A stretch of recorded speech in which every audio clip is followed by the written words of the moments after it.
Say goodbye to your credit card rewards. Greedy corporate mega stores, led by Walmart and Target, are pushing for a law in Congress to take away your hard-earned cash back and travel points to line their pockets. The Durbin-Marshall credit card bill would enact harmful credit card routing mandates that would end credit card rewards as we know it. If you love your credit card rewards, tell your lawmakers, hands off my rewards. Tell them to oppose the Durbin-Marshall credit card bill.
Hollow Sky Podcast. We are your hosts. I'm Steven. And Kyle. And it's Monday, Hollow Cult. You know what that means. We are here to sweet chin music. The work week. Straight to hell. Welcome to Dumptown. It's Monday. We all love it. But we hope that we are a beacon of positivity in your work week. That being said, Kyle is taking us on from what I'm reading of the title over here, a nice tropical vacation. Yeah. Which I'm excited about. Like a nice little cruise. Nice cruise. Before we do that, we got to get through our business. Take care of some housekeeping here. So check us out at all our social medias: Facebook, Instagram, YouTube, Twitter, Discord, Reddit. Did I say TikTok? All those. Anyway, any social media. Search up the Hollow Sky Podcast and come and hang out with us. Be part of the community. We're there. Join the cult. It's a good time. You know how it is. Yeah, we're pretty all right. Yeah, we're fine. We're fine people. If you have a paranormal experience you'd like to share on the show, on a future show, I should say, Kyle has some information that you're going to want to tuck in to your brainstem. I do. And it's pretty easy. All you got to do is write your story out, shoot it over to the email, which is going to be hollowskypodcast@gmail.com. You can call or text the holophone, 618-556-0837. That's all you got to do. It's that simple. If you get confused and don't remember any of the stuff, all you got to do is check the show notes, and it's there. Easy peasy. Easy. Easy. If you'd like to support the show, that's easy too. You can go over to Patreon and check that out, where you'll get early shows, ad-free shows. There's a backlog of extra shows. There'll be discount codes. We're trying to move through some backstock. All kinds of good stuff. Check that out. See if you like it. You can go to housekeeping.com and check out our merch store. Get some cool swag to rep the Hollow Cult. Again, we're trying to burn through our back inventory so we can put out some new stuff. We got some ideas for some new shirts. Gonna get some new stickers made.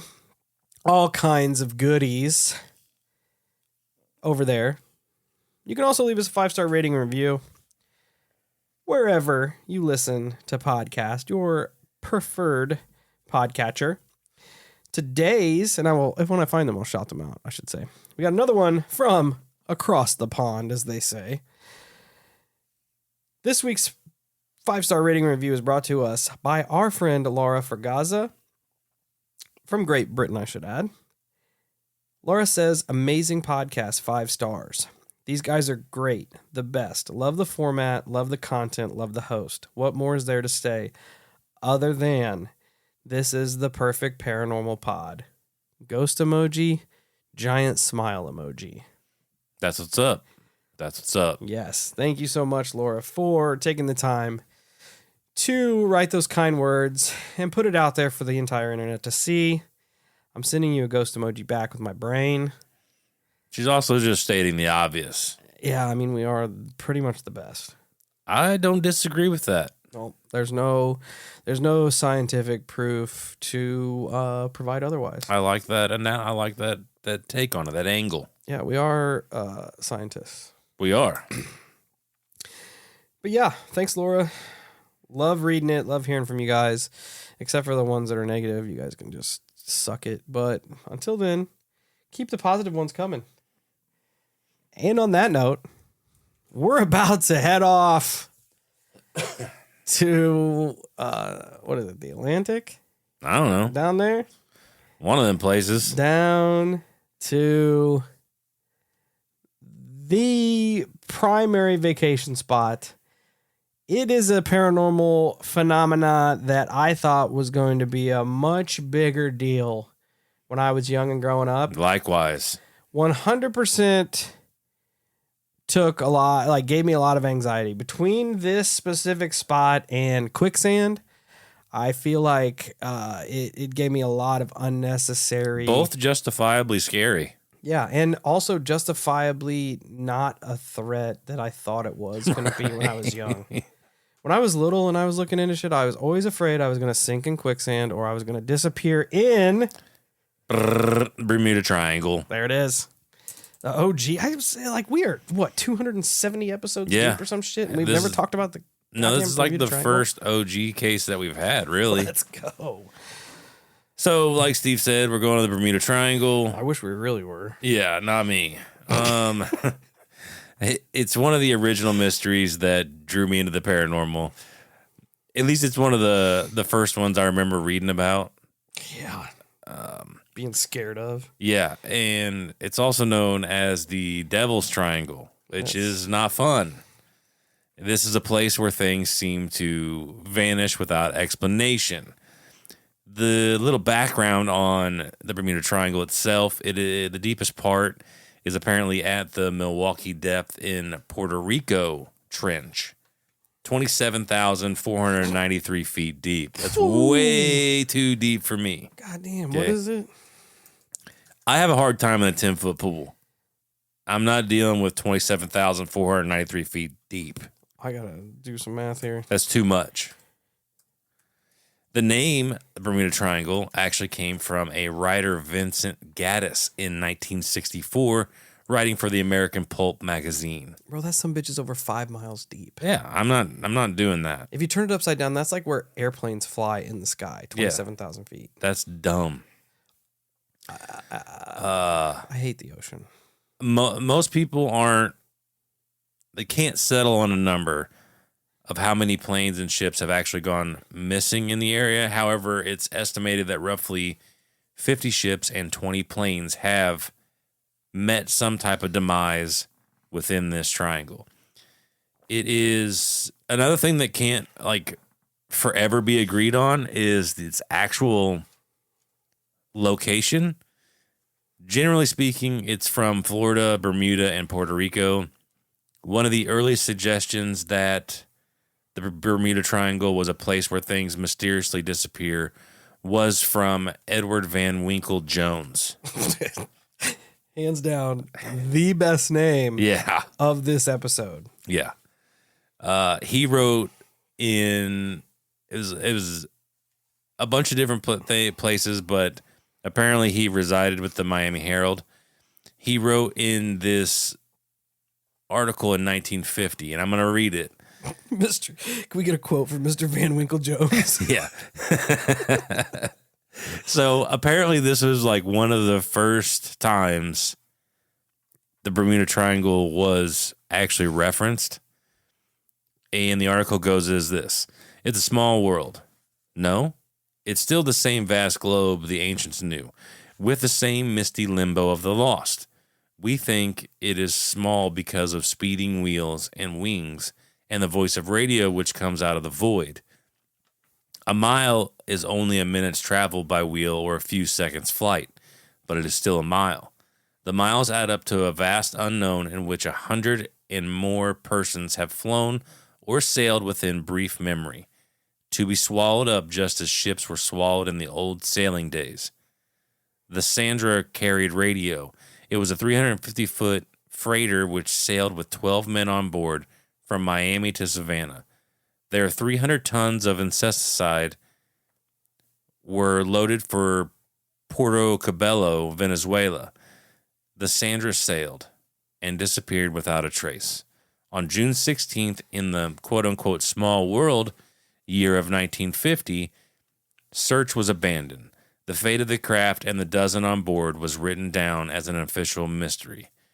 Where are the men and women and 2 babies, 32 persons in all, who happily boarded a plane at San Juan, Puerto Rico, and flew 1,000 miles toward Miami? A radio message at 4 a.m., December 27, 1948, reported them 50 miles south of their goal. They never arrived. Searchers scanned 310,000 miles of sea and land, but the elusive limbo into which they flew was on no map. On January 18, 1949, a great task force of the United States Navy was on maneuvers south of Bermuda. The same day, a British airliner, the Ariel, vanished in thin air through which it flew. The plane had left Bermuda with 20 persons on board on its way from London to Chile. The naval force abandoned its maneuvers. Aircraft carriers, cruisers, destroyers combed the waters with thousands of pairs of sharp eyes on watch. They found no hint of the Ariel's fate. A year earlier, on January 31st, 1948, another British plane, the Star Tiger, approached Bermuda with 29 on board. The craft radioed its position several times. Then silence enveloped it, and mystery. To this day, no trace has been uncovered. An older but more perplexing mystery is that of the 5 torpedo planes. They took off from the Navy's Fort Lauderdale Air Station on December 5th, 1945, for a navigational training flight. The hours passed and darkness fell. Ancient officers called to them by radio and were answered only with silence. The hour passed when their fuel would be exhausted and search planes were sent out. Among the searchers was a big, lumbering rescue craft, a PBM with 13 men on board. None of the 5 torpedo planes with the 14 crewmen were found despite the greatest search in Florida's history, nor did the PBM rescue craft ever return. These and other modern mysteries have established a roll of about 135 people who went forth confidently into a world they thought small. But it is the same big world the ancients knew, into which men and their machines and ships can disappear without a trace. That one is the one that always sticks out to me because that was probably the first one I read when I was young, were the 5 Flight 19? Yeah. Flight 19, I cover that one in this because it is like, if we're going OG, we got to go OG. It's crazy to me that, like, I know the ocean's gigantic and the Bermuda Triangle is pretty big. That's big. That's what I just looked at. Like, how big is Bermuda Triangle? And like, it's between 450,000 and 500,000 square miles, which is, it's large. It's large.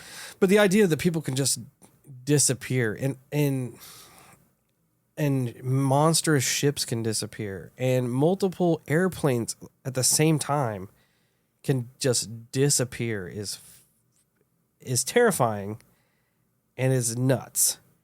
Oh, I agree. Especially when you have 5 planes disappear and then you send out more planes and then more planes disappear. Yeah. You're like, stop it. Yeah. Anyway. Yeah. I'm just talking out loud. No, it's fine. 12 minutes, 40 seconds. Anyways, so like Steve said, the OG of the OG, Flight 19. So with that being said, we're going to cover a little bit of this. On December 5th, 1945, 5 U.S. Navy TBM Avenger torpedo bombers took off from the Naval Air Station Fort Lauderdale. This was nothing more than a routine navigation and bombing training mission over the Bahamas. It is often referred to as the Lost Patrol. Like I said, it was a training mission. And if the name of the mission is actually this, it is relatively bizarre. They called it navigation problem number 1, which is fucked up because that's pretty much what happens to Flight 19.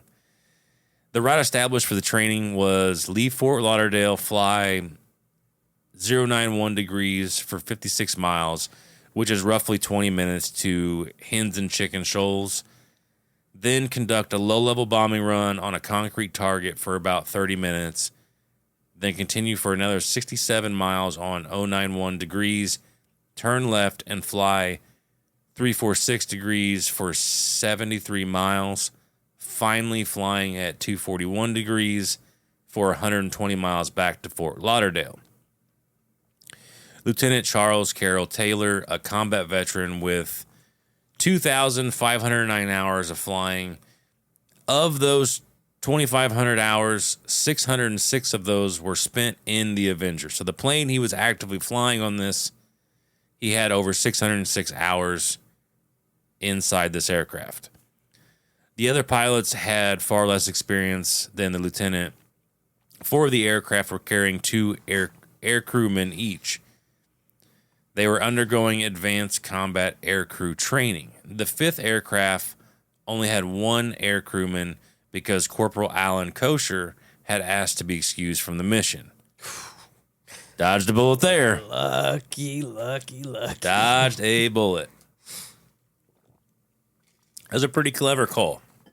Anyways. He's like, I'm not flying over that damn triangle. That's what I'm saying. Anyways, before the flight, as usual, they do a pre-flight inspection of every single aircraft involved in the training mission. All had full fuel, enough for roughly 5.5 hours of flight time. All survival gear was checked and in place. All instruments checked, except the only thing that wasn't there was their 24-hour clocks. Apparently, during the time, these things were highly pilfered items. So I'm assuming somebody's like, hey, this dude's got a 24-hour clock. Well, guess what? I need a 24-hour clock. I'm going to go ahead and take it. Mine now. The weather for the mission was even considered favorable. So everything kind of checked all the boxes. They were ready to rock. With the 24-hour clocks and them being gone, it sounds like it would have been an issue, but it's technically not because each of the pilots were at least supposed to have wristwatches on. So the flight takes off at 14:10 and estimated to return around 17:23. At 15:40, the tower heard that the pilots had finished up the bombing portion of the simulation. At this time, the flight should have made the 091 degree to 346 degree turn. When this was taking place, another pilot, senior flight instructor, Lieutenant Robert F. Cox, was airborne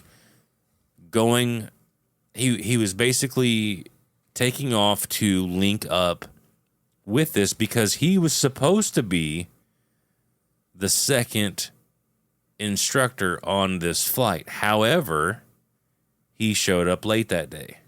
Dodged a bullet. Lieutenant Taylor, the one that had the 2,500 hours, actually, before the flight took off, requested, he's like, hey, can we get another trainer in here? Because we're supposed to have 2 trainers for this mission.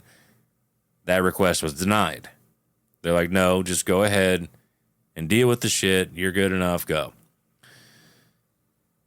So as Cox takes off from trying to catch up to the unit, he's in air and he begins to hear a distress from Lieutenant Taylor and Captain Edward Powers. Lieutenant Cox didn't realize who was communicating at the time, so he didn't realize that it was Lieutenant Taylor and Edward Powers communicating. He just heard a distress call. He knew that somebody was in trouble. The voice kept asking Powers for a compass reading. Powers finally responds with, I don't know where we are. We must have gotten lost after that last turn. That's would be the worst feeling in the world. That's where I'm at, especially over the ocean. Yeah, no. Dude. you have no geographical points you can like, oh, that mountain's over there. Yeah. Or them trees are over there. You just have water. Yeah, I would be screwed. You almost if I didn't have GPS, I'm done, son. Yeah, you essentially have one direction you can go to make land, or else you're just gonna keep flying into the goddamn ocean. Yeah, any way you go. It sucks. So Lieutenant Cox informs command that either boats or planes are in trouble. He tries making contact, and he can't. He finally ends up being able to reach Lieutenant Taylor and asked what the trouble was.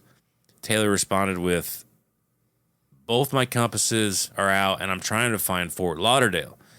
I'm over land, but it is broken. I'm sure I'm in the Keys, but I don't know how far down, and I don't know how to get back to Fort Lauderdale." At this time, Lieutenant Cox tells Lieutenant Taylor, he's like, "Dude, here's how you get back to Fort Lauderdale." And Taylor, after hearing this, he just seems confused. So he radios. Taylor ends up radioing to the NAS Miami to see if they had Flight 19 on radar. At 1600, Lieutenant Taylor reports that visibility is 10 to 12 miles. Lieutenant Cox at this time observes a very rough sea with whitecaps. Wind speed was about 22 knots, which is roughly 22 or 25 miles per hour, and considered a quote-unquote strong breeze. But Cox also reports visibility is clear in all directions except to the west. By 1626, Air Rescue Task Unit 4 at Port Everglades was monitoring the communications and contacts Fort Lauderdale and Miami to see if anyone had radio direction finding fix on the flight. Merchant ships were notified and the Coast Guard cutter made ready. ASRTU 4 suggests to Lieutenant Taylor, he's like, "Hey, why don't you let another plane with a working compass take the lead?" And I don't know if there was a mass confusion with Taylor or if he had pride and he wasn't letting that happen. But also it's noted that the communications were very static and it wasn't clear if another plane had actually taken the lead or not. It doesn't sound like it per communications here later on.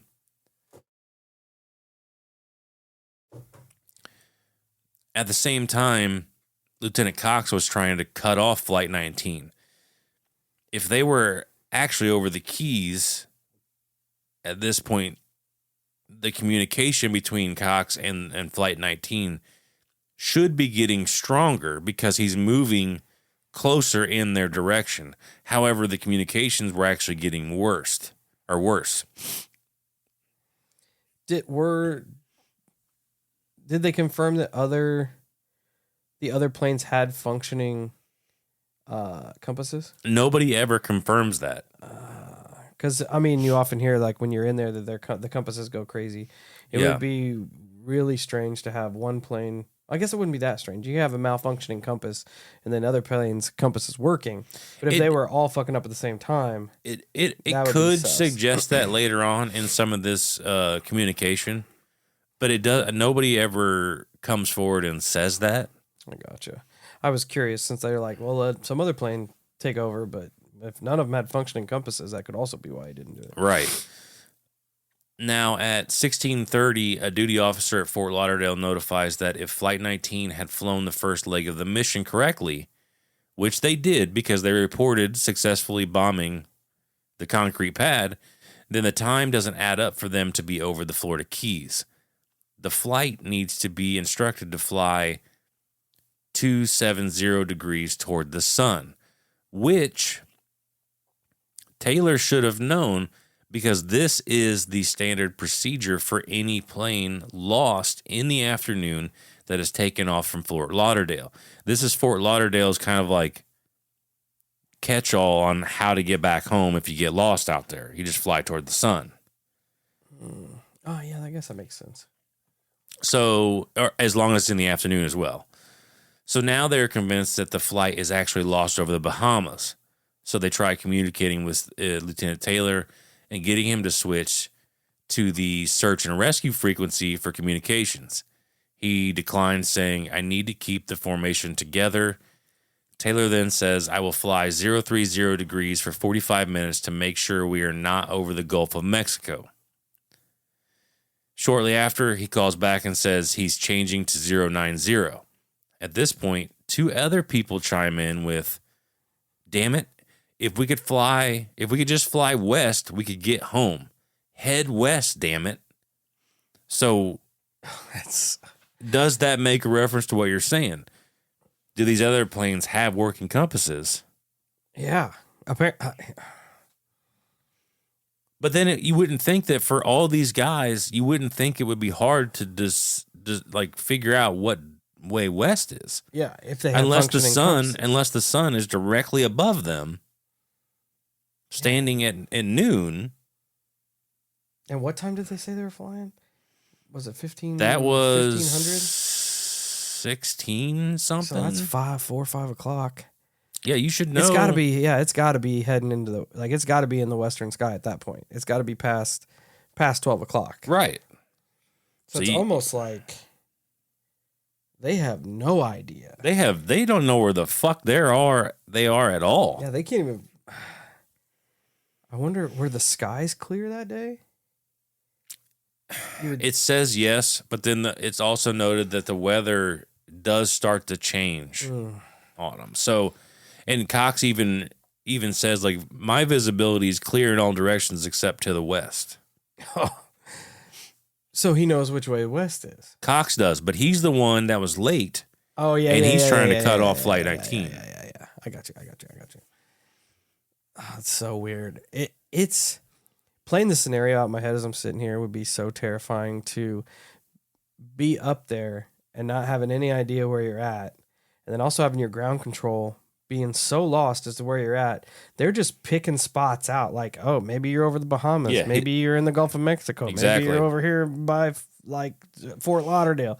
Like, you don't know, like they're essentially more lost than you are. Oh, You have no hope.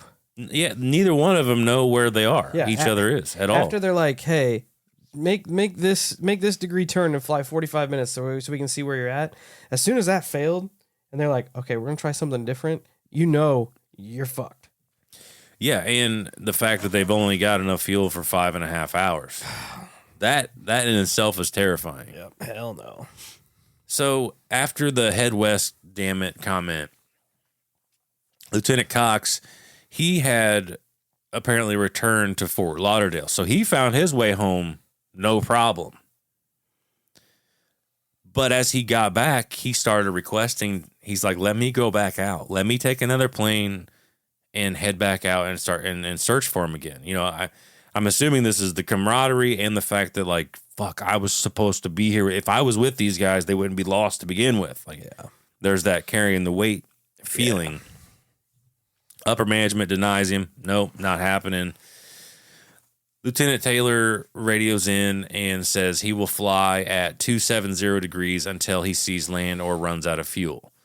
But at 1804, he radios back and says, I'm turning back to 090 degrees.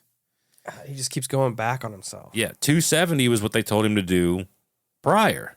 And he's like, all right, finally, he's like, all right, I'll do it. But then he radios back and says, I'm heading back to 090. And it's wild that Cox went out and flew and didn't have any issues at all. No issues at all. At this point, all airfields on the east coast of Florida had turned on all lights in hopes to help Flight 19 find their way home. Shit. The entire east coast of Florida is trying to help these guys find their way back. That's crazy. By 1820, the Coast Guard has airborne searching, and they begin having transmitter problems and could not make contact. Lieutenant Taylor radios, and this isn't even to ground control. He's radioing to the rest of the dudes. All planes close up tight. We have to ditch unless landfall. When the first plane drops below 10 gallons, we all go down together at the same time. So he's mentally preparing all of these guys. That'd be the worst. We're going down. That would be the worst. Now, at this point, it's reported by a British tanker who was passing through the area that the seas were tremendously rough and winds were very strong. Also, at the same time, everyone on the coast of Florida were taking to the skies to find this Flight 19. So you have essentially everybody on the east coast of Florida is trying to help. I read different from what some reports are out there, but I heard that 2 Martin PBM-5 Mariner flying boats were preparing for a night navigation, but they end up being reassigned to this search. Pre-flight check for these 2 planes indicated enough fuel for a 12-hour flight. So they were holding quite a bit of fuel. Yeah. And it's also noted that the sea was very rough and the air was pretty turbulent. By 1927 hours, both PBMs were airborne from Banana River. At 1930, they made their last call, I'm assuming, of out. I don't know if that was all they got out, if that's all they said, or if they're just simply, maybe I got a quote wrong, maybe they made their last call out at 1930. I'm not 100% sure on that, but past that point, they were never heard from again. 3 pilots and 10 air crewmen were gone. Done. Now at 21:15, tanker SS Gaines Mills sends a message. They had observed a burst of flames, apparently an explosion, leaping flames 100 feet high and burning for 10 minutes. Position 28 degrees, 59 minutes north, 80 degrees, 25 minutes west. At present, passing through a big pool of oil, stopped, circled area using searchlights, looking for survivors, none found. USS Solomons reported tracking the 2 PBMs on radar when they suddenly vanished, which is the same area that the tanker reports. For the 2 PBMs, but nothing of the 5. Nothing of the 5. So the 2 PBMs apparently blew the fuck up. Well, they're like, hell with it. We're just going to explode. And I have read that the PBMs were kind of nicknamed, they were like giant fuel tanks. Yeah, I was going to say 12 hours of fuel seems like quite a bit. It's significant. My thing is... And I guess in some reports, the PBMs also may have been notorious for just exploding. No, fumes leaking, which would cause it to explode. They're like, these planes just do that. Don't worry about it. But the crazy thing is that there was enough ships in the water to see those 2 planes explode and find the debris field, but there's nothing, ships in the water that saw the 5. Nothing. The 5 planes out there. Yep. And from that point, after they said, like, after Taylor's like, hey, button up, bunch up, we're going down together. That's it. That's done. The official report would suggest Taylor may haven't been fit for duty, reporting that he had gotten lost 3 times prior on certain missions, and that they think he may have been up all night drinking because he had lately been drinking too much because of problems in his love life. Isn't that's kind of sus to me that they immediately go to that? Like, well, it's literally MH370? It's exactly what I was thinking. I'm like, which seems to fit the bill of other accidents, oddly enough. That was the first thing they're like, well, the pilot was having a rough love life. Yep. Like, get out of here. Yep. You had 4 other completely capable pilots who were flying the planes with him that you're going to think when it comes down to, I'm going to die if I keep following this guy, I'm going to do what I need to do to not die. That's where I'm at. That's exactly where I'm at. Because I realize that the rest of these guys have less experience. I realize that they are following orders because people in the military take that shit fucking serious. But like you're saying, A, this is a training exercise. B, if I think Like, if I'm fucking convinced that I need to go west and this asshole is flying me east. Hey, Hollow Cult. The weather's getting nice, and you know what that means. It's cryptid hunting season. And the first rule to cryptid hunting is good footwear. That's why we're excited to announce our partnership with Tecovas boots. When you're out hunting the dogman or stalking chupacabra, you don't have time to break in boots. That's why Tecovas is so nice. They have first wear comfort. It's hard to find this level of comfort paired with their styles when you're out hunting cryptids. And let me tell you, their styles are on point. I've always considered getting me a pair of snakeskin boots, and their pair is mint. They also have crocodile boots, caiman boots, ostrich boots, regular leather boots. They have it all, and it's ridiculously awesome. You can even stop by the local Tecovas store, have a complimentary drink or two, and shop new styles. The smell of fresh leather and a friendly staff are at your service. Many stores even have leather custom branding to make your boots truly personalized. And with regular live music and events, there's no in-store experience like it. So just imagine yourself getting a pair of legitimate snakeskin Hollow Sky branded boots. How awesome would that be? Nothing is going to intimidate a dogman like a nice pair of gator skin boots. If you can't make it into a store, just visit Tecovas.com. That's Tecovas.com.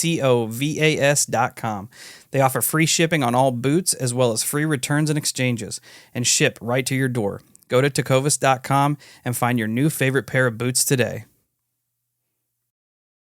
Say goodbye to your credit card rewards. Greedy corporate mega stores, led by Walmart and Target, are pushing for a law in Congress to take away your hard-earned cash back and travel points to line their pockets. The Durbin-Marshall credit card bill would enact harmful credit card routing mandates that would end credit card rewards as we know it. If you love your credit card rewards, tell your lawmakers, hands off my rewards. Tell them to oppose the Durbin-Marshall credit card bill.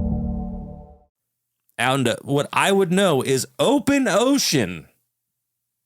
We're trying something different. That's 100%. I'm saying, Steve, you with me? Yeah. Yeah, I'm with you, Kyle. All right, we're turning this bitch around. I'm out of here. Which almost leads, I mean, the fly west, damn it. That's the only way to get home. Fly west, damn it. Almost leads to some butting of heads.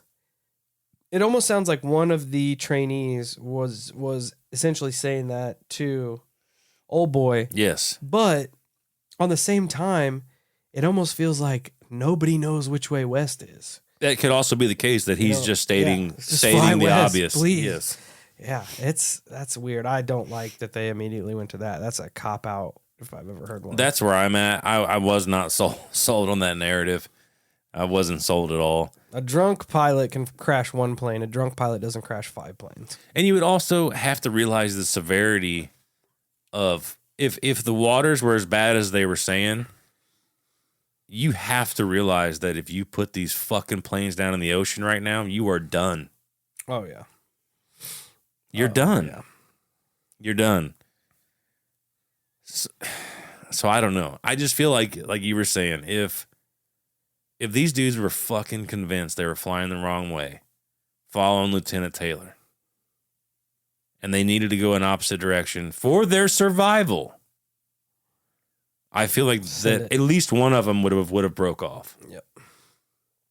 Or there would have been some type of mutiny or something. Yeah. I don't think I think they were all just as lost as the lieutenant. That's what I think. I think that they were, not one of them knew where the fuck they were at. Not to mention, you can't ignore it is bizarre to me that they are flying a mission with the expectation of having navigation problems, and then they have navigation problems. Yeah. Like I don't know. It almost makes me feel like, what was the foreign state park you did the episode on the other day? Yeah, Saigon. Yeah, it makes me feel like the government's like, hey, we got this area that's reported for weird shit. Let's test the waters here. Let's go ahead and send these boys out. Let's see We're going to see what happens. Or see what happens. See if we can mitigate this problem. Yeah. Oh, they disappeared. So let's send some others out. Yeah. Oh, they exploded. Yeah. All right. So we'll get into some theories here in the end because I do want to bring up another one of your past episodes. But some of the other there's a bunch of odd disappearances, but some of the other notable ones are a Grumman Cougar jet in 91. The pilot had just spoken to tower control that he was ascending to 29,000 feet when the plane just vanishes. It was just gone. There were no blips, no nothing. Like not even blips on the radar that would suggest that it blew up. It just went away. It's gone. That's yeah. The fact that there's no debris field, no oil, no nothing. And it's often talked about that specific area ocean is pretty heavily ship traveled. Yes. How do you not see debris from 5 planes? Don't know. It's crazy. Don't know. But I just don't even know how that happens. How it just he's like to disappear. He's like, Steve, you call in, Kyle, how you doing out there? I'm good, Steve. I'm getting ready to ascend to 29,000 feet. And then next thing you know, I disappear from radar. Yeah. Like I'm headed up. Kyle? You good? Where you at, bud?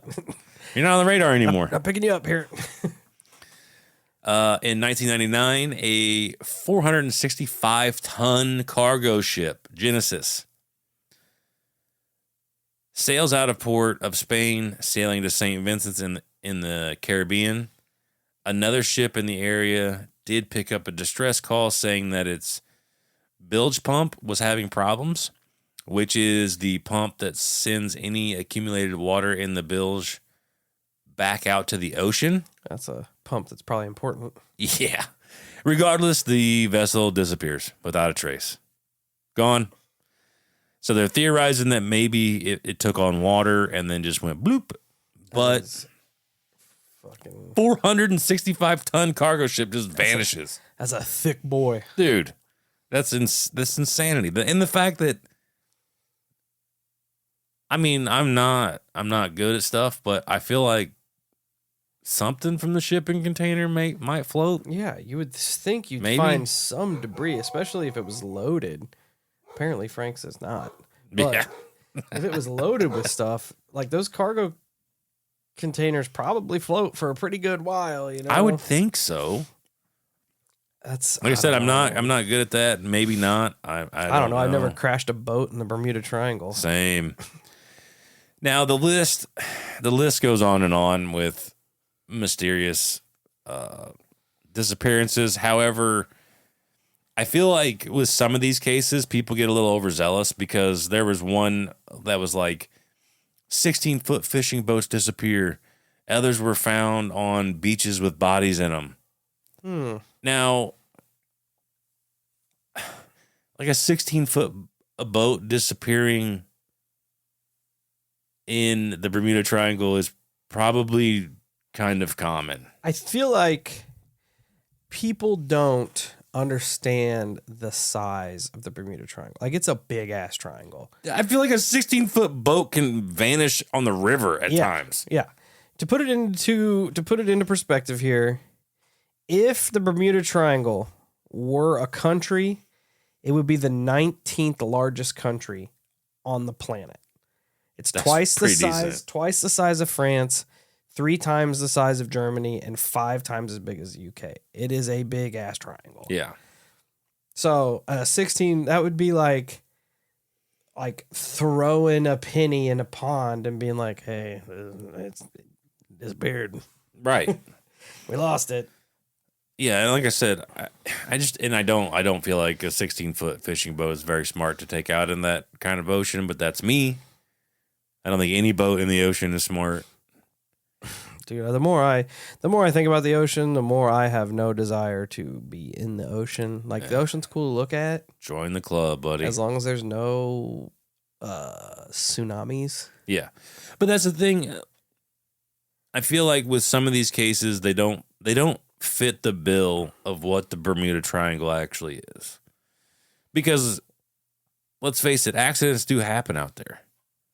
You know what I'm saying?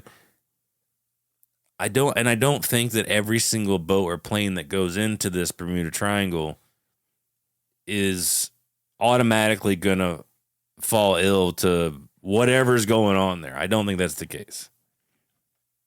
Anyways, Charles Berlitz wrote a book that would go on to sell over 14 million copies. I got it on the shelf. The Bermuda Triangle. He would suggest that a possible theory could be Atlantis, which would get others to add in, mostly suggesting that the technology developed by the Atlanteans, including crystal energies, is still active on the seafloor, which could be what causes all the malfunctions in the traveler's equipment. That is one possible theory. Giant crystals. That apparent. I mean, if there is legit power sources down there, maybe. Yeah, I don't know how crystals work. I don't either. Another possible solution are rogue waves.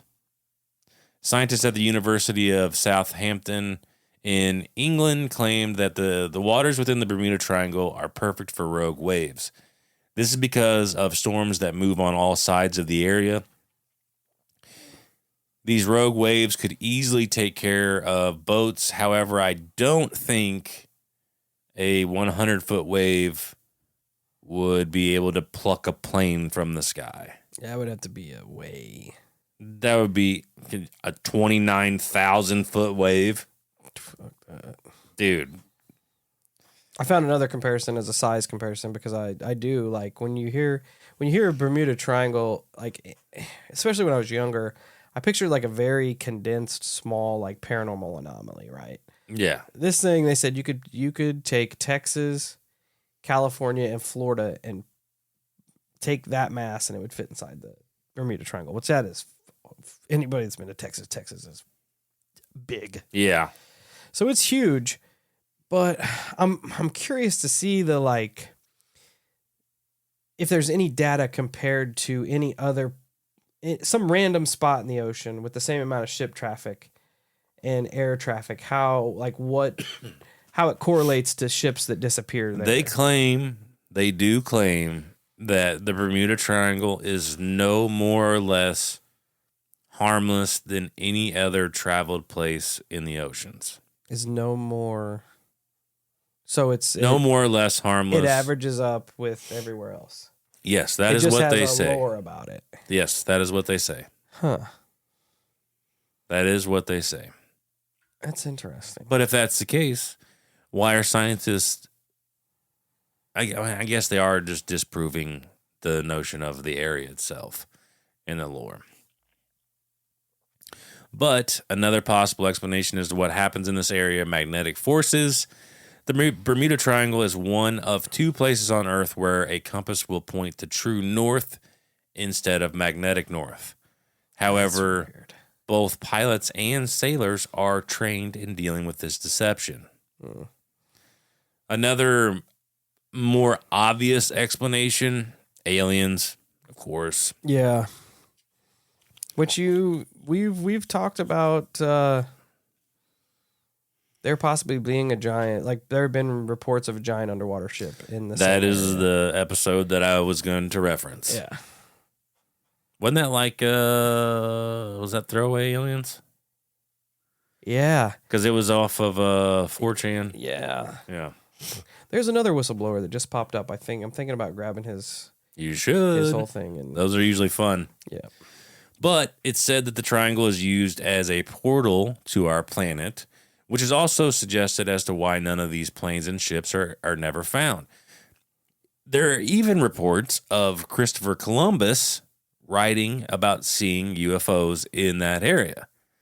He writes, seeing a bursting flame that struck the sea, a strange light that appeared in the far distance for several weeks. This was logged on one of his first voyages through that area. Pretty Interesting statement. Another possible solution: methane bubbles. Oh, I've seen experiments on this. In 2016, a group of researchers from the Arctic University of Norway announced that they had discovered massive half-mile craters at the bottom of the Barents Sea, which is off the coast of Norway. These craters could have caused by sudden explosion of deep underwater deposits of methane. But they did come around to be like, yeah, but it doesn't seem that there are any real links to the Bermuda. So maybe we'll go ahead and check that off the list. I did see how the methane bubbles can sink ships, though, which was interesting. Yeah. Makes the water less buoyant, I guess. Like buoyancy is what keeps ships up. Right. When it's just water, you're good, but once it's full of bubbles, it's like trying to put a ship on air. That sucks. Drops down. Another possible theory: wormholes. Yeah. Bruce Springsteen Gerson says that this is a place where a portal can open into another space and time, which he had it happen to him. I'm sure a lot of us have heard this story. Flying a plane, fog surrounded his ship or his plane, and he ended up leaping ahead roughly 100 miles in time. That's weird. Also in 1941, you have the USS Proteus, which had 58 people on board, and the USS Nereus, with 61 people on board. Both disappeared without a trace and without any distress call. Side note, these ships were named after ancient Greek water deities. They're like, man, those are some weird names. I'm gonna look those up. Turns out they are Greek water deities. Water spouts are another possible explanation, spinning columns of moist air that form over warm water. Basically, they are tornadoes of the ocean, which is just terrifying. Their wind speeds can reach upwards to 125 miles an hour. Hell with that. In the end, most people seem to chalk up everything to a combination of bad weather and human error, which I think for some of these cases is probably legitimate. I'm never going to rule out anything strange. It's obviously a very violent place for weather. It's also heavily traveled, like Steve said. But it doesn't mean that at any one point something strange doesn't take place here. Like we've talked about mountains that the ancients talk about, being able to walk into the mountain. There are being portals within these mountains. Why would there not be anything in the ocean like that?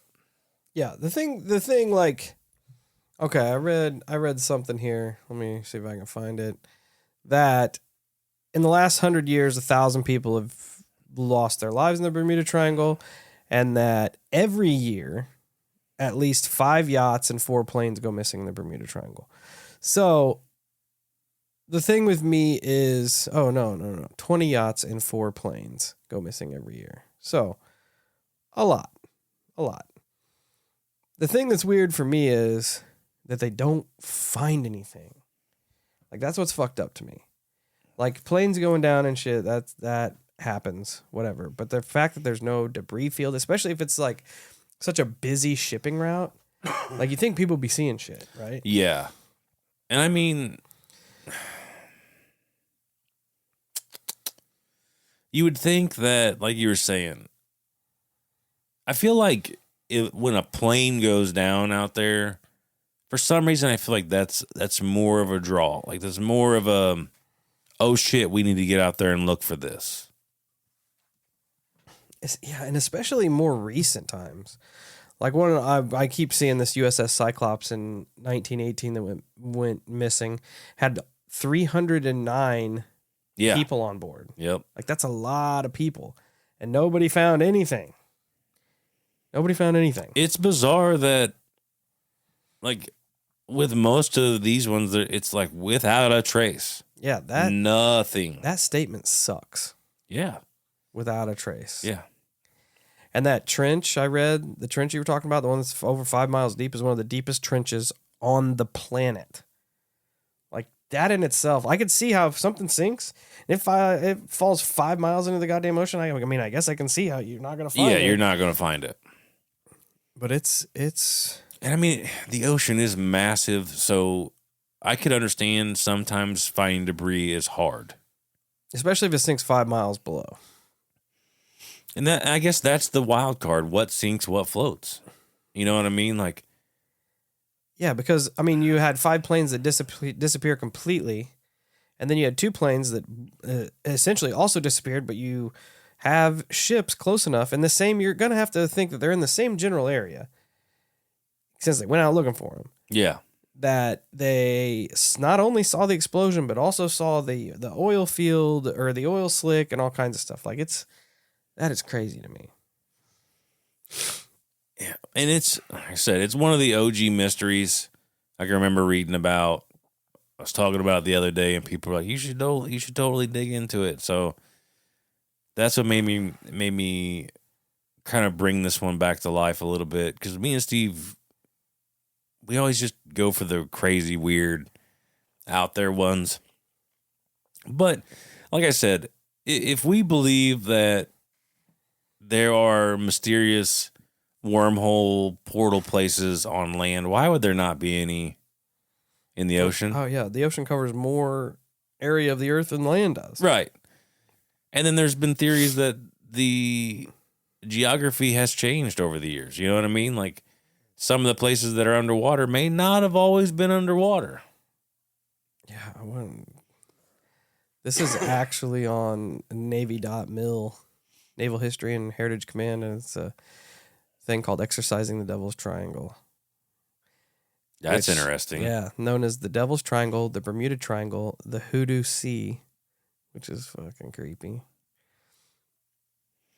Which you would think with names like that, like the Hoodoo Sea, I feel like there's more lore behind it than what we realize. Yeah. Yeah.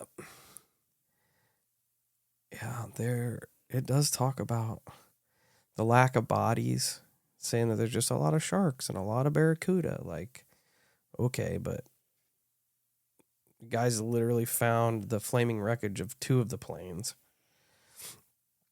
But they didn't find the flaming wreckage of the 5 others or the 310 bodies from the Cyclops. I don't know, man. It's always been a weird place. I think it's always going to be a weird place. Yeah, and now it's so steeped in lore at this point. It's never going to not be weird. It'll never not be the Bermuda Triangle. It's always going to forever be that. But there are claims out there. I read a couple articles about scientists solves mystery of Bermuda Triangle just like that. And you go and you read it and you're like, this guy's a fucking nerd. Because all he says is that it's basically that it's human error. It's human error mixed with weather. Problem solved, mystery debunked. I'm like, you're an idiot. Yeah. There would be a Bermuda Triangle everywhere if that were the case. Yes. That's what it boils down to. Exactly. And like I said, I feel like with the nickname Hoodoo Sea, I just feel like there is more lore out there that I haven't even stumbled on. Yeah, like people, here's a thing from 2013.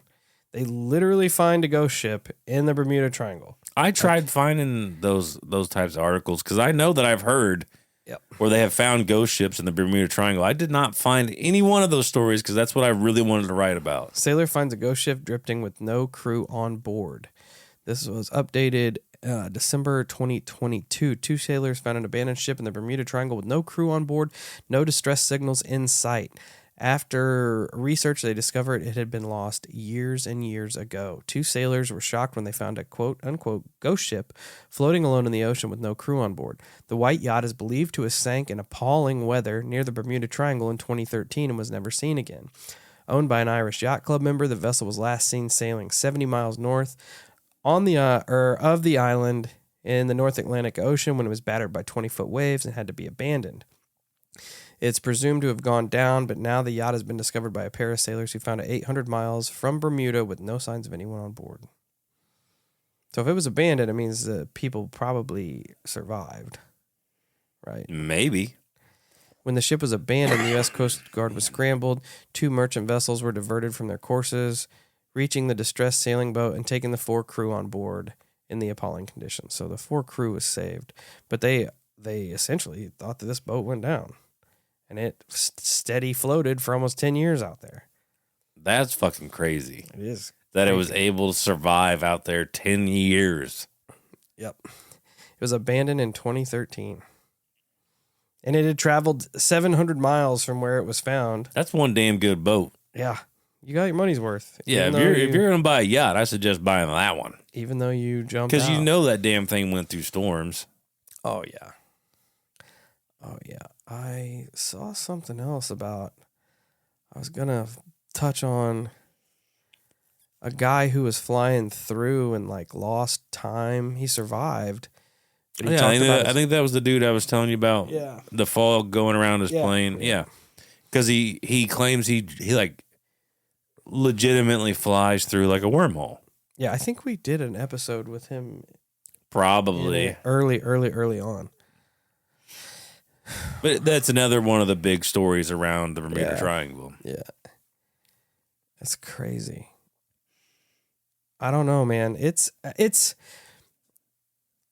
so steeped in lore now and mystery that it's never not gonna be. Yeah, and you try like looking like honestly the best way to probably look into the Bermuda Triangle is to buy books about it. Yeah. Because if you look online, most of it is about people trying to actively debunk the area. Oh, never mind. I was thinking something different. I thought I had Exercising the Devil's Triangle, but I got a book called The Man Who Exorcised Loch Ness. So I do have that Charles Burlett's book, though. Same thing, though. I, for one, will not fly in or boat in the Bermuda Triangle. Because I'm with you. The older I get, the more I fully come to realize that I have no business being in the ocean. I agree. The ocean is not for me. Like, I've swam in the ocean. I've swam in the Atlantic. I've swam in the Gulf of Mexico. I've taken boats out on them both. I have no business being out there. I'm glad you finally see it my way. None whatsoever. At all. Because, At all. A, I'm not trying to drown. Mm-hmm. B, I'm not trying to get eaten by giant octopuses, giant sharks, Cthulhu, any of that stuff. Like, I just don't have any business being there. Yeah. It'd be cool to see the Pacific Ocean, but I'm not going to go in it. No. I have no reason I can give to. a fuck less about what you call it.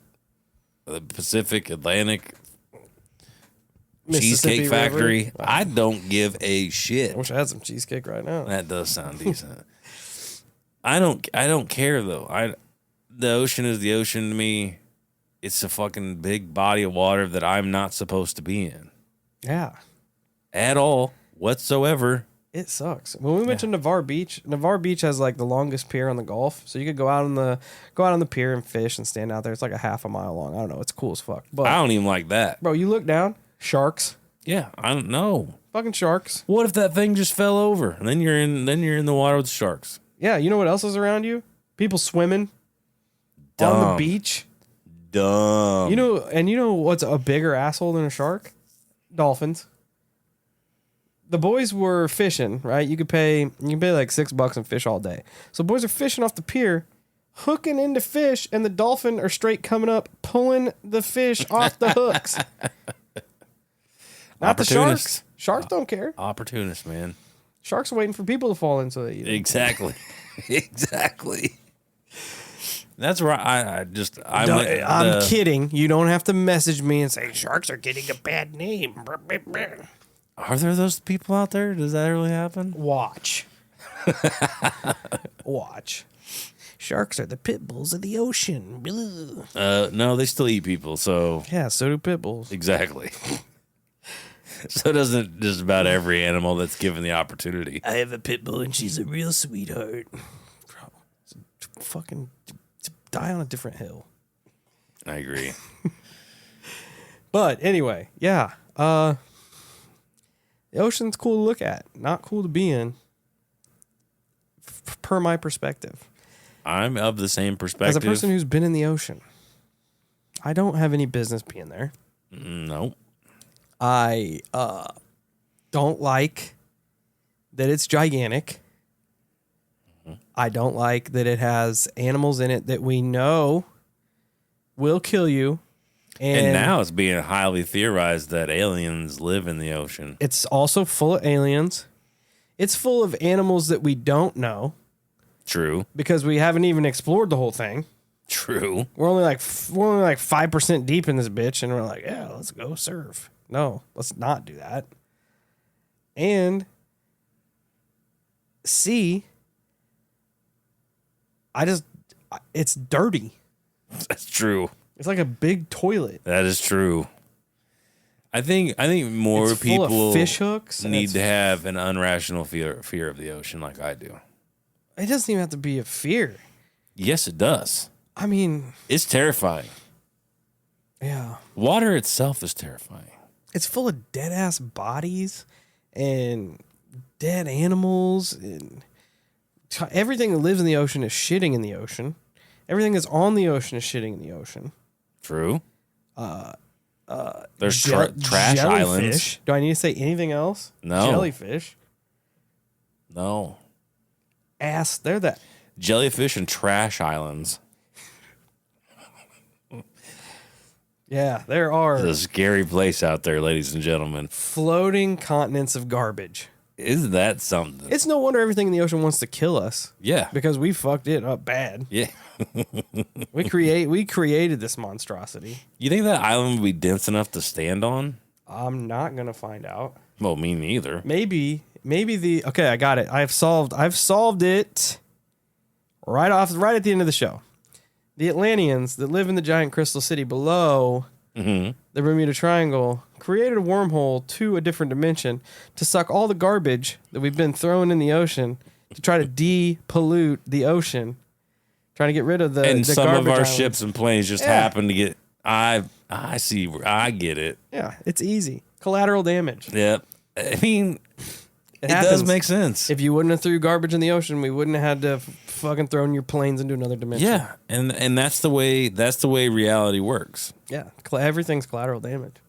I mean, If you don't want a ship with 310 people to sink, don't Yeah. throw your Starbucks cup in the ocean. yeah, it's like if you don't want to have radioactive waste, you shouldn't make Radioactivate stuff. this. You see, it's just a byproduct of ignorance. We're factologists here. We are factologists. So, yeah, everything's collateral damage. Yeah. Don't throw your garbage in the ocean if you don't want the crystal-bearing Atlanteans or the underwater aliens to throw your planes and commercial ships out of existence. It's easy. It's an easy equation to figure out. What do you think it is in the end? If you had to take a crack at it. Dumbass people not staying out of the ocean. There is that. Well, I'm in agreement to. I don't know. I Something fuck with fucky's aliens. going on. I fuck with aliens. Aliens covers pretty much the whole spectrum of the weirdness. Yeah. The Alien / wormhole theory. I think I'm there. The compasses messing up, standard alien lore. Disappearing people, alien lore. Mm-hmm. You got people who are coming out of the woodwork saying, yeah, there's a big ass ship underneath there. Yep. We got the new Antarctic anomaly that's fucking weird, which is, if you look at it, if that thing keeps moving up, it's going to roll right through pretty much the same area. It's going to roll right up the East Coast. Lots of military reports about USOs. Yeah. So, yeah, aliens probably top contender. I'll fuck with it. My vote is going to go on my running theory of Atlantean garbage compactor. Gotcha. I mean, I think it's plausible. It's a real. That's a real thing. I hope that makes it into some news articles list of theories. Atlantean garbage compactor? Because if they're just Yeah. trying to clean the ocean, like there's gonna be some collateral damage. It happens. It's You know- it's like harvesting your field with the combine. It's like the old saying that everybody knows. You're gonna crack a few eggs when swinging a sledgehammer at the bus stop.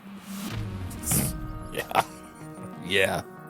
That's It's exactly easy it. It is. It really is. So we solved it again. Cool. It's kind of what we do. Put Timestamp 1 hour, 6 minutes, 14 seconds. I should have said that at the beginning. You're gonna want to skip to 1 hour, 6 minutes. We do what we can here. So, let us get your thoughts on the Bermuda Triangle. People that have traveled through the Bermuda Triangle that haven't had anything weird happen, let us know. People that have traveled through the Bermuda Triangle and have had weird stuff happen, let us know. People that have disappeared in the Bermuda Triangle, let us know. Reach out. Yeah, Atlanteans that are trying to clean up the ocean in the Bermuda Triangle, hit us up.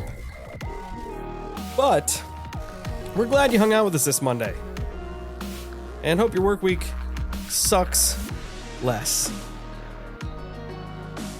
That being said, check us out on all social medias: Facebook, Instagram, YouTube, Twitter, TikTok, Discord, Reddit. Join the Holocult. You know the drill. Stay safe, stay weird, and stay out of the ocean.